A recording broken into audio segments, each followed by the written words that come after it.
Hi, I'm the broke college boy. Overeducated, underfunded, smart enough to analyze the economy, but not rich enough to participate in it. Welcome to reality, broke buddy. Okay, real talk. Have you ever told someone what you want to do for a living and watched their eyes light up like you just said you were joining the Avengers? Oh, wow, you're going to be so rich. And for 5 beautiful seconds, you believe them. You're already mentally picking out the apartment, the car, the aesthetic. But then you check your bank account and it's giving instant noodles and emotional resilience. I think about my future too hard at 2 a.m. and have Googled highest paying careers no less than 30 times. I have made spreadsheets. I have watched motivational YouTube videos from guys in Lamborghinis. I have done the thing. And somewhere in all of that research, I noticed something that genuinely bothered me. Some careers do not just pay late. They pressure you to spend early. They give you a title that sounds expensive, then quietly expect you to dress expensive, live expensive, and look successful long before the money actually arrives. And then quietly watch you go broke maintaining the illusion. That is the trap. Not because the people are lazy, not because the careers are worthless, but because prestige and actual financial breathing room are not the same thing. And if you are choosing your future right now, that difference matters a lot.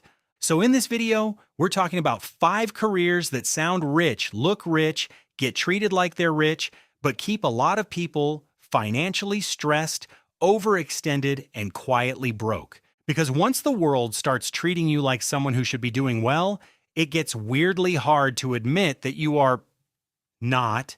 So let's get into it. Let's start with the one that makes every relative act like you're about to become a main character on a legal drama. Number 1, lawyer. This is the job that makes relatives sit up straighter at dinner. It sounds powerful, prestigious, expensive. And yes, law can be lucrative. According to the U.S. Bureau of Labor Statistics, the median salary for lawyers in 2024 was about $151,000.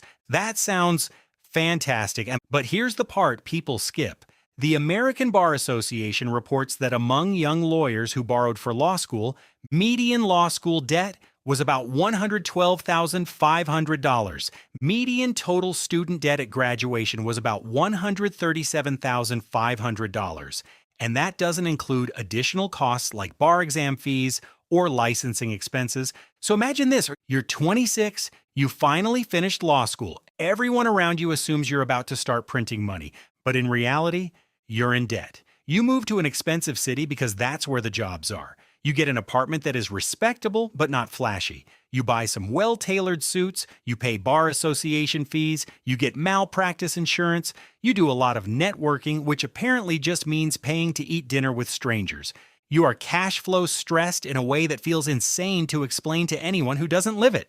And when you spent years earning that title, there's a very human instinct that says, I earned the right to live like this, so you spend more to keep up. But prestige arrives faster than wealth does, and that gap can quietly destroy your cash flow. Also, the stress is insane.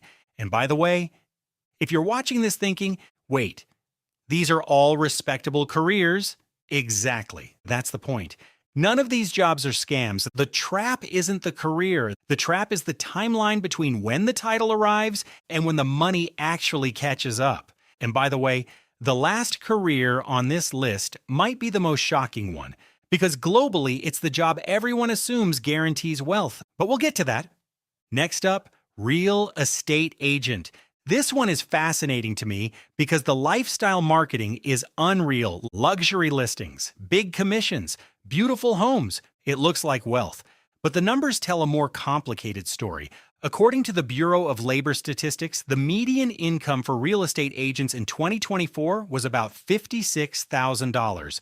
But here's where it gets interesting. The lowest 10% earn under $32,000, while the top 10% earn over $125,000, which means the lifestyle you see online usually represents the top slice of the profession, not the median. And the other challenge, income is inconsistent. You might close a deal and earn $20,000 in 1 month, then earn nothing for 3 months. But while the income fluctuates, the image cannot. To sell expensive homes, you need to look like someone who belongs around expensive homes. So you pay for marketing, staging, photography, client dinners, professional appearance. You're basically running a small business, but without guaranteed income. So when the money finally arrives after months of stress, your brain says, "We survived, spend it." Then the dry spell comes again, and the cycle repeats. Now we get to the most seductive title on this list. I say this with love because I have watched myself almost fall into this exact trap. On number 3, startup founder, CEO. Just saying the word feels expensive. Sounds like you have vision. Sounds like exposed brick and a podcast microphone and a Wikipedia page already written. The mythology around entrepreneurship is enormous, and I get it. The people who make it are genuinely impressive, and the idea of building something from nothing is actually beautiful and can create massive wealth. But statistically, it's also fragile. According to the U.S. Small Business Administration, about half of new businesses survive 5 years, and the Bureau of Labor Statistics found that only about 35% are still operating after 10 years. And because entrepreneurship is so deeply tied to identity, you're not just doing a job, you are the vision. There's enormous psychological pressure to maintain the appearance of momentum even when things aren't working. It becomes who you are. And once your identity fuses with the dream, it becomes very hard to separate persistence from denial, so people keep investing. There's a concept called the sunk cost fallacy, the tendency to keep investing in something just because you've already put so much into it, even when the rational move is to stop. Founders are especially vulnerable to this because admitting the thing isn't working feels like admitting you failed at everything. You lose money, time, and confidence all at once, and so the spending continues. The runway shrinks, and nobody on the outside knows because the LinkedIn posts still sound visionary. This one is going to hurt for some of you. It hurt for me to even write.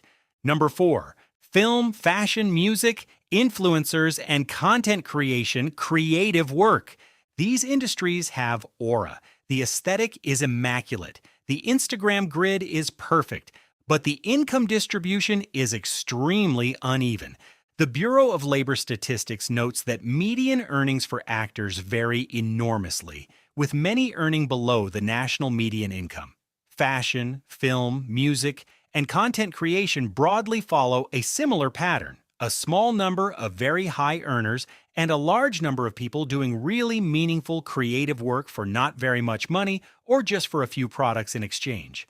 But that's only part of the problem. The bigger issue is proximity to luxury, and that creates a psychological trap because you are constantly surrounded by beautiful clothes, beautiful spaces, beautiful lifestyles. If you work in fashion, you're surrounded by high-end brands every single day. If you're in film or music, the people around you often look successful and act successful. If you're an influencer, image is literally part of the job.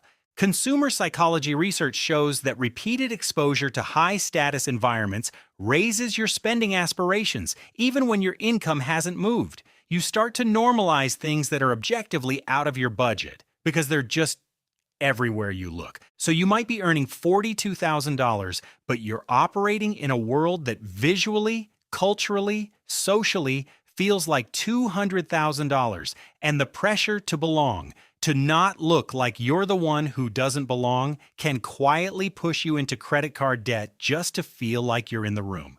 So even if your income is average, your environment keeps whispering, upgrade, keep up, don't be the one who clearly can't afford to be here, and the gap between income and lifestyle quietly grows. Okay, I saved this one for last because globally, this is the career, the one, your parents' dream, your relatives' bragging rights, the gold standard of you made it, doctor.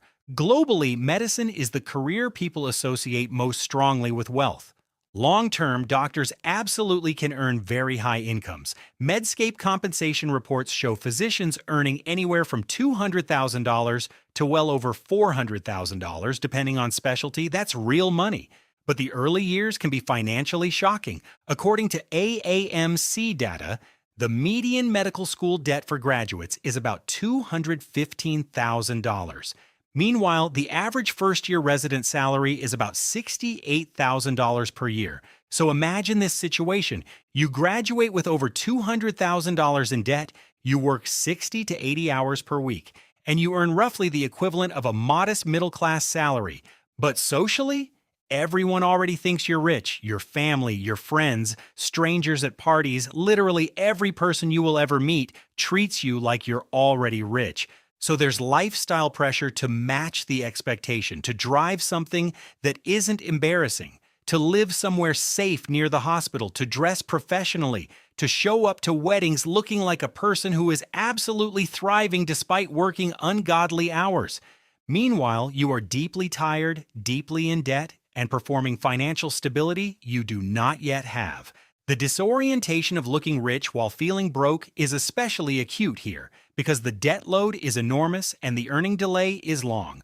Medicine eventually pays off. But early on, it creates one of the biggest mismatches between status and financial comfort. So here's the real lesson, broke buddies. Do you notice the pattern here? These careers share some combination of four things: expensive entry costs, delayed financial payoff, unstable income, pressure to look successful early, and that last one is the killer. Because lifestyle inflation isn't always about greed. Sometimes it's about identity. Sometimes it's about trying not to look like the only person in the room who hasn't made it yet, which leads to the most important sentence in this video: income doesn't determine wealth, margin does. If you earn $200,000 but spend $190,000 performing success, you're fragile. If you earn $70,000 and live intentionally, you have breathing room. And breathing room is a form of wealth nobody advertises. So if you're choosing a path right now, ask yourself, how much debt does this career require? How long until the income becomes truly good? How stable is the money month to month? Where do people in this field usually live? What does it cost to look normal in that world? And if nobody was impressed by the title, would you still want the life? This question is uncomfortable. It was uncomfortable for me, but it separates ego from economics. I think most people don't actually want to sound rich. They want to feel safe. They want to feel calm. They want to know that their hard work will eventually translate into real stability.